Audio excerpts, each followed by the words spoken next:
ध्यान समाधि धारण, जो हम चीज को धारणा मतलब जिसको हम धारण करते हैं श्रवण के माध्यम से। ऐसे कैसे धारण कर लोगे? जब आपको मैं कहूँ कि अमेरिका में एक झुंकुंग नाम का एक पेड़ है, बड़ा बढ़िया फल देता है झुंकुंग, तो अभी तक तो आपने सुना ही नहीं था झुंकुंग क्या होता है। अभी आपने उसका श्रवण किया है, समझे झुंकुंग कोई फल होता है, जैसे आम कोई फल होता है। अब आम तो खाया है, इसका एग्जाम्पल नहीं दे रहा हूँ, झुंकुंग का दे रहा हूँ। कोई है, मान लिया XYZ एग्जाम्पल में, तो झुंकुंग नाम का फल है, ठीक है। अभी मैंने आपको बताया तो धारण हुआ, अब इच्छा प्रकट अंदर, अब चित्त में ये इच्छा प्रकट हुई कि यार झुंकुंग होता क्या है। ये कैसे जाना हमने? श्रवण के माध्यम से। इसको कहेंगे धारणा। यौगिक प्रक्रिया में श्रवण को हम धारणा शब्द से ले प्रतिरूपित कर रहे हैं। दूसरा है फिर है कीर्तन। अब जब आपने सुन लिया तो अब इसके बारे में बखान करेंगे, यार झुंकुंग फल है, झुंकुंग, ये आपके मुंह से उसके बारे में कीर्तन शुरू हो गया, समझाने के लिए, समझाने के दृष्टिकोण से समझा रहा हूँ। फिर उसके बाद आपने उसके बारे में मनन करना शुरू किया। मनन कब होगा? जब आप उसके बारे में चिंतन करोगे, वक्तव्य करोगे तो उसके बारे में फिर मनन करना शुरू करोगे। और यही जो मनन करने की प्रक्रिया है, ये समाधि है। समाधि प्रक्रिया में ही शिव का साक्षात्कार होता है। जब यौगिक प्रक्रिया में जब मूलाधार से कुंडलिनी शक्ति ऊर्ध्वगामी हो जाती है, चित्त पूरा का पूरा भागवत प्रकरण जो हम ये समझ रहे हैं, शिव पुराण भागवत, ये आपकी चित्त शुद्धि के लिए बनाए गए हैं कि जल्द से जल्दी चित्त की शुद्धि हो। ऐसा कोई प्रकरण हो कलयुग में, चित्त शुद्ध कैसे होगा? पहले तो हजारों साल तक सन्यासी तप करते थे, ऋषि मुनि तप करते थे, तो एक तरीका वो एक तप है। उससे सरल तरीका क्या है? कलयुग में तो सब अपने रोजगार में व्यस्त हैं, और कली काल में तो तमस काल है, तामसिक वायुमंडल में फैल रहा है। कोरोना ही देख लो, महामारी के स्वरूप में तमोगुण पूर्ण रूप से व्याप्त हो चुका है। ऐसी स्थिति में जब बाहर अंदर आना सुलभ नहीं हो पाएगा व्यक्तियों के लिए, तो ऐसा क्या तरीका है जिससे चित्त की शुद्धि तुरंत हो जाए? चित्त का मतलब होता है फ्लॉपी, जैसे एक मोबाइल के अंदर रैम होता है, इसी प्रकार हमारे अंदर हमारे 5 शरीर, हमारे शरीर एक ही शरीर नहीं, इसके अंदर 4 सूक्ष्म शरीर है। बहुत बढ़िया, ये बच्चा जानता है। तो सूक्ष्म शरीर के में एक सूक्ष्म शरीर है, सूक्ष्म शरीर में अंदर फिर कारण है, फिर महाकारण शरीर आएगा। महाकारण शरीर में वहाँ चित्त की उपस्थिति है, एक फ्लॉपी है आपके पास, उसको शुद्ध करना है। जब वो शुद्ध हो जाएगा, जब वहाँ के सारे शुद्धि का मतलब पूर्ण जन्मों के संस्कार वहाँ डेटा के रूप में सेव हैं। आपके मोबाइल में एक रैम है, उसमें सारे अंग्रेजी गाने पड़े हैं। अब मैंने उसमें पहाड़ी डालने 2 GB की रैम है, 2 GB की रैम है, और 2 GB के पूरे अंग्रेजी गाने भरे पड़े, पहाड़ी डालने तो मुझे डिलीट करने पड़ेंगे पहले।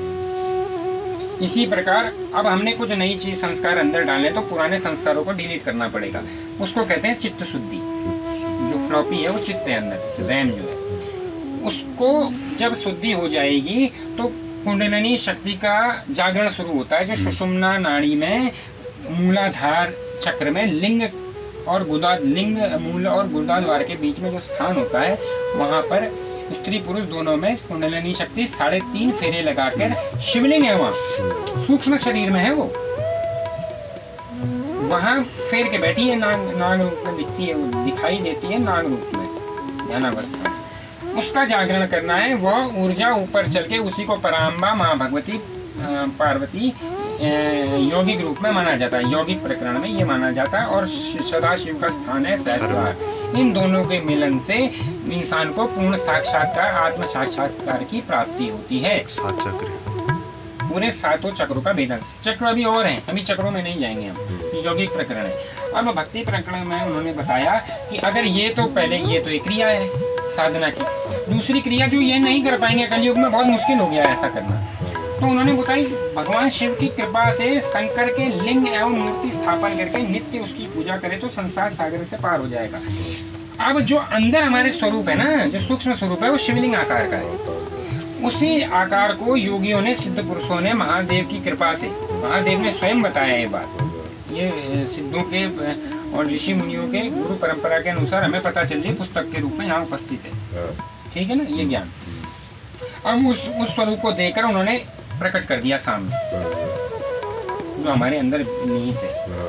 और जो ये ऐसे समझा रहा हूँ भक्ति में, तो उसका जलाभिषेक करो जब हम करते हैं तो वो संस्कार भी अंदर चित्त पे पड़ता है, अंदर हमारे शिवलिंग का अभिषेक होने लग जाता है, आपके चित्त से सारे कर्मों का नाश होने लगता है और वो सुषुम्ना जो भगवती पराम्बा शक्ति है, जगत जननी माँ प्रकृति जागृत हो जाती है और धीरे धीरे सभी चक्रों में हेडक्वार्टर्स लगाए गए हैं, पावर बैंक्स हैं, उनको एक्टिवेट करते हुए ऊपर आती है और महामानव बनने की, शक्तिमान बनने की प्रक्रिया शुरू हो जाएगी। ये है योगी प्रकरण।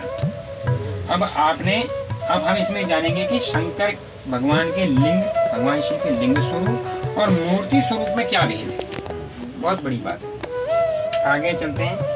वंचना अथवा छलना करते, यहाँ पर एक बात और कही कि अपने द्वारा जो भी आपने सकर्म द्वारा जो उत्पादन किया हुआ है, उपार्जन किया गया है, उसको भगवान शिव को समर्पित कर दे। तेरा तुझको अर्पण क्या लागे मेरा, कहने का अर्थ ये था।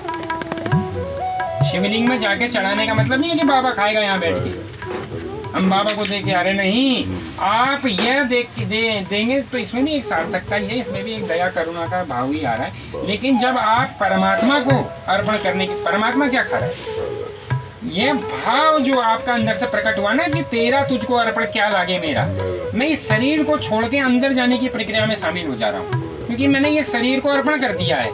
पहले द्रव्य किया, धन किया, जो मैं जिसको अपना समझ बैठा था, है दूध दही ये सब कुछ जो माया मेरे सामने बिखरी हुई है, पहले मैंने इसको अर्पण किया।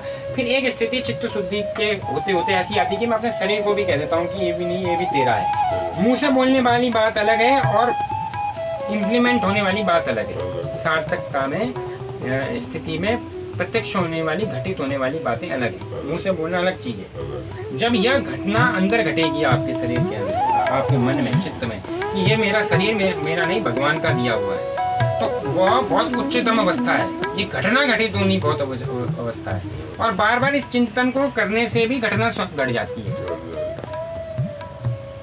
आगे कहते हैं सेवा के लिए अर्पित कर दें तथा निरंतर लिंग एवं मूर्ति पूजा भी करें जो सुलभ हो आपके पास।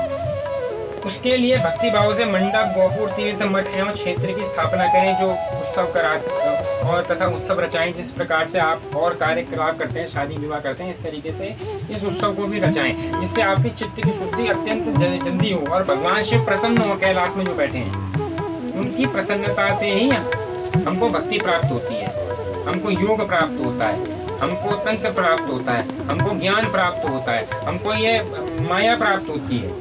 उन्हीं की ही कृपा से हो रही है।